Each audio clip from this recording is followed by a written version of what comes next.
I know we just learned how to differentiate like a few days ago, but now we're going to use the derivative for important things. So we're using the derivative to understand some physics concepts, and we're going to talk about how it relates to position, velocity, and acceleration. So if you aren't super comfortable with position, velocity, and acceleration, I want you to pause the video right now. I want you to go and watch the other video that I have linked.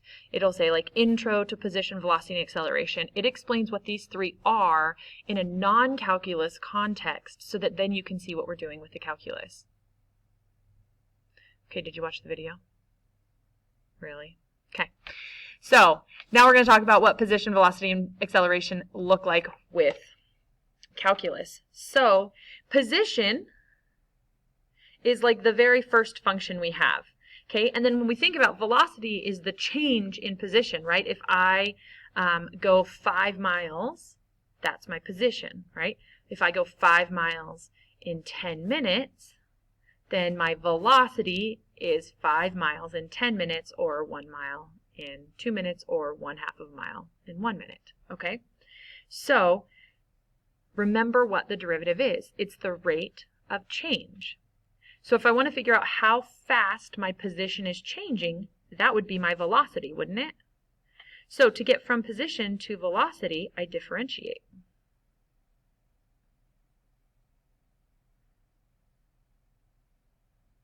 Okay?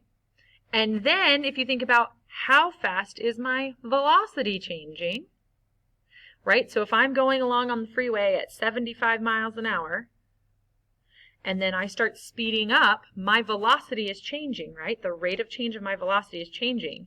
If you remember, acceleration is in like miles per second. So the rate of change of my velocity is my acceleration. So to get from velocity to acceleration, I differentiate. It's a long word and I can't write it well. Okay, there you go. So we think of this position function as s of t, x of t, y of t, even f of t. But you know what? I'll use s of t. They use s of t a lot. I'll write f of t here though, and then velocity is like f prime of t, and then acceleration is like f double prime of t. So we take the derivative twice to get to acceleration. But they're written in our textbook and in every other place, especially on the AP exam, they're going to use these terms. So if they say like s of t, or if they say v of t, you just need to know that means velocity. Okay, that's the velocity function. The acceleration function is a of t. And know that a of t would be the second derivative of s of t. So we go s of t, we differentiate to get v of t, then we differentiate to get a of t. Okay? All right, so then there's some other terms that we just need to make sure you understand. Initial position means when time equals 0. So you take the s function, or the position function, and you have a time of 0. So you put 0 into it, and that's what you get out. Initial velocity is when velocity equals 0. So again, you take the velocity function, put 0 in. Speed is the absolute value of velocity, because we'll watch this video on Monday, because velocity is a vector, and it has speed and magnitude. Direction and magnitude, that's it. See, I even screwed it up. Okay, anyway, velocity has direction and magnitude. Speed just has magnitude, right? So velocity can be positive or negative, because we can be going a positive direction or a negative direction, but speed is just how fast you're going. It doesn't matter if you're going north, south, east, west, positive, negative. And in our functions, a positive velocity is going to be going to the right, and a negative velocity is going to be going to the left. Okay? So then speed is just the absolute value of that. Displacement is the net change in position. So if you think about, so you guys know kind of where I live, and I live like 12 minutes from school, right? So if I come to school and then I realize, oh no, I forgot something at home. I've only done this once or twice. And then I run home and I grab it and I come back to school. My displacement just tells me how far am I from my initial position.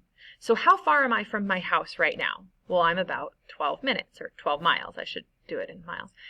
But how far did I travel? So displacement is just how far are you away from your initial point.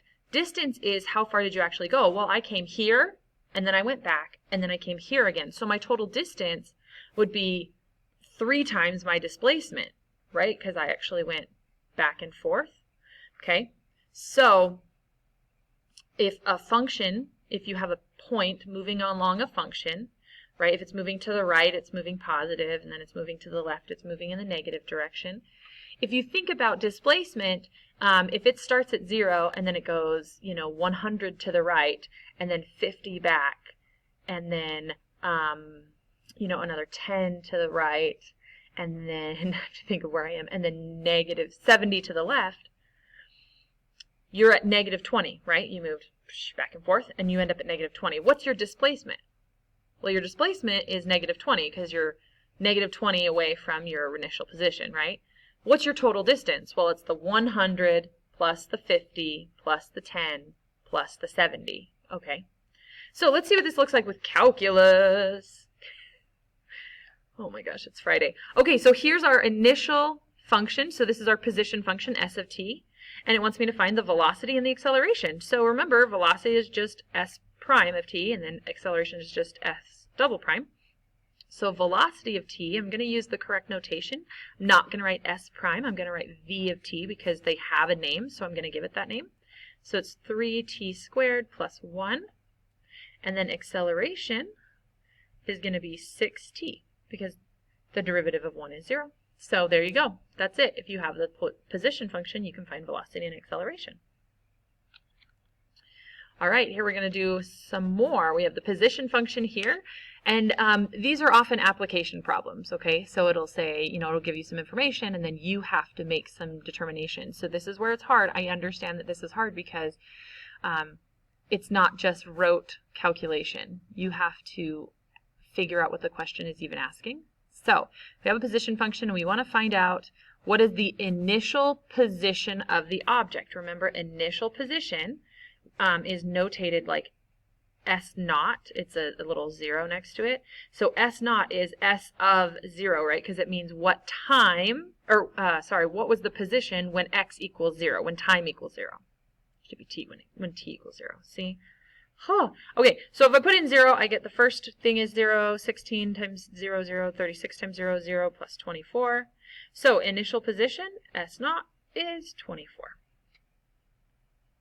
And it says distance units are measured in feet and time units are measured in seconds. So I need to go ahead and label that because it gave me units, so I always use units if it gives it to me. So my initial position was 24 feet. So you can think of that as 24 feet away from 0. What's the velocity of the object at time equals 1 second? So I have a position function, but I don't have a velocity function yet. So let's go ahead and get a velocity function. So 16 times 3, okay, so velocity equals 48t squared minus 72t. So that's my velocity function. Then when time equals 0, I just plug in 0 or 1. And I'm going to write this, so when you're plugging a number in, don't just think, okay, I'm just going to plug in 1. You put v of 1 equals so that we know what you're doing. So that would be 48 minus 72. So v of 1 equals negative 24. And again,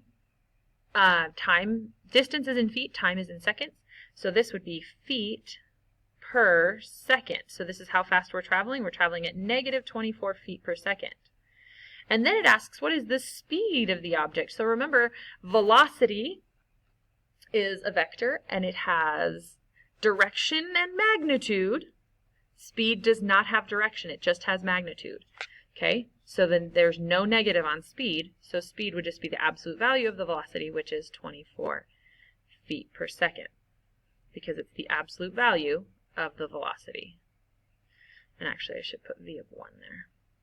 The absolute value of the velocity. Okay. What is the acceleration of the object at t equals 1? Okay, so I had my velocity function. So if my velocity function was 48t squared minus 72t, then my acceleration function is the derivative of that, which is 96t minus 72. And so then I just plug t into that 1 in for t. So I say a of 1, when I plug in 1 to this, I get 96 minus 72, which is 24. You think they made it this way on purpose? Feet per second, because this is how fast the velocity is changing every second, okay? And we could just write this as feet per second squared.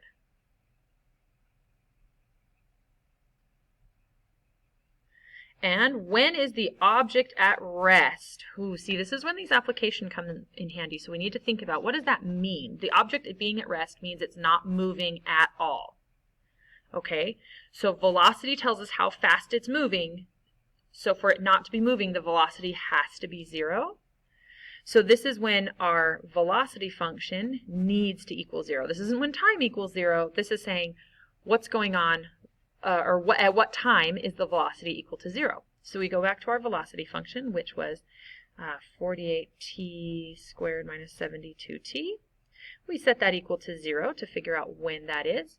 And notice that I wrote down that I'm thinking this. So I don't just automatically jump to this. I say, oh, when is the object at rest? That's when v of t equals 0. So just write those things down, and it'll help you because a lot of times showing you thought this, even if you get some of this wrong, you end up getting points. Okay, so we factor. We bring out, let's see, what do they have in common? 24t. So we end up with 2t minus 3 on the inside. So then we set each factor equal to 0.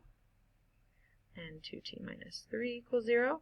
So the velocity is equal to 0 at t equals 0 and at t equals 3/2. So at those two times, our velocity is equal to 0, which would be when the object is at rest. Okay, when is the object moving right? So remember, moving right means the velocity is positive. Okay, moving right means velocity is positive, okay? So when is the velocity positive? Well, I know that it's 0 when t equals 0 and when t equals 3/2. So let's see. 0 and 3/2, okay? So what this means is, right, if it's moving right, and then it stops moving right and starts turning, or it starts moving left, it has to stop to do that, right? It can't just be moving right and then suddenly be moving left. When it switches to moving left, it has that moment where it stops. So a function has to be equal to 0 for it to switch directions, okay? So if it's moving right here, it's moving right for every number below 0. If it's moving right here, it's moving right for every number between 0 and 3/2 because we know it doesn't stop. And for it to switch directions, it has to stop. So what I can do is figure out what's going on at each of these places. So I pick a number that's below 0, like -1, and I plug it into my function, and I figure out what is the velocity at -1, okay? So again, my velocity function is right here. So if I put in -1, I get a positive number times a positive number. So my velocity when t is less than 0 is a positive number. Now what if I plug in a number in between 0 and 3/2? Let's plug in 1. If I plug in 1 to this, I get a positive 48 minus 72, so that makes this a negative number. So right here it's the velocity, v of t. What's going on with it? Well, it's positive, then it's negative. Then I see, okay, what happens when I have like a 2? Then it would be positive, a bigger positive minus a smaller positive, which is going to be a positive number, okay? So now I can see what's going on with this function, okay? When the velocity is positive, we're moving right. Okay, so both here and here we're moving right, and then when the velocity is negative, we're moving left. Okay, so moving right would be from -infinity to 0 or 3/2 to infinity. Okay, and then when is it moving left? That would be from 0 to 3/2.